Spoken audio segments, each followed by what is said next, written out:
Mzee ni mtu ambaye kidogo eji imesogea, alafu kuna baadhi ya mambo anajua kumzidi hata kijana. Sawa? Alafu kingine, mzee kama mzee, kwa ninavyojua mimi, ni mtu ambaye mwenye busara. Hata kama ana matatizo, hawezi kuwa na matatizo ambayo yakafanya mpaka watu wamchukie. Wazee kitu ambacho kinawasumbua sana ni magonjwa.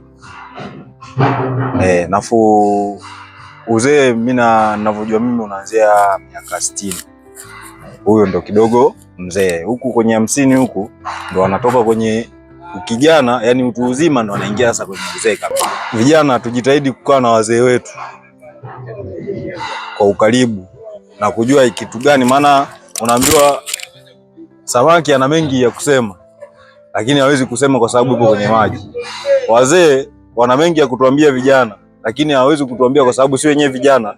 Kuna muda mwingine na tukae na wazee wetu. Cha kwanza cha kuzingatia ni kupanga muda, ratiba yako wewe kama kijana. Sawa? Unaweza ukawa na mambo ya kutafuta, lakini ukatenga na muda kwa kukaa na mzee wako na kuongea naye vizuri, baadhi ya mambo akakushauri, au wewe mwenyewe unaweza kumshauri mzee wako na mambo mengine yakaendelea. Unajua kuna labda mzee anaweza akakupa ahadi ya kitu fulani, labda ana eneo mahali, anaweza akakwambia kijana wangu, hapa leo naomba twende mahali. Anaenda kukuonyesha eneo lake, lakini akishakuonyesha ile eneo lake atakwambia tu mimi ile eneo langu. Alafu kuna maneno anaweza akakwambia, labda unaweza kukuta hata kesho nikafa. Sawa? Utakuwa wewe ndo unakuja kuliangalia, lakini akishakupeleka anakuonyesha, mkirudi nyumbani hiyo ndo imeisha. Hawezi tena kukwambia masuala mengine kuhusu ile eneo aliyokupeleka kwenda kukuonyesha.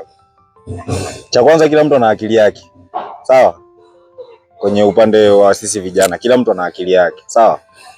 Kuna mwingine atendi jambo kabla ya kufikiria. Sawa?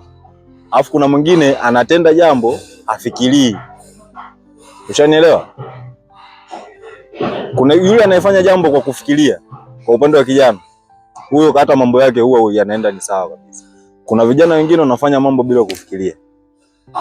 Hao hata ukiangalia maisha yao hayako sawa. Vijana wenzangu,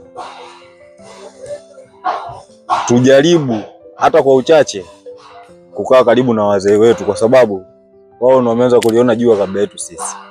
Alafu kuna baadhi ya mambo wao wenyewe wanajua kuzidi hata sisi. Sawa? Kuna vitu ambavyo wao wanavifahamu sisi hatuvifahamu, au kuna vitu wao wamepitia wazee sisi hatujavipitia. Kwa hiyo ushauri wangu kama vijana, tujitahidi kukaa na wazee wetu.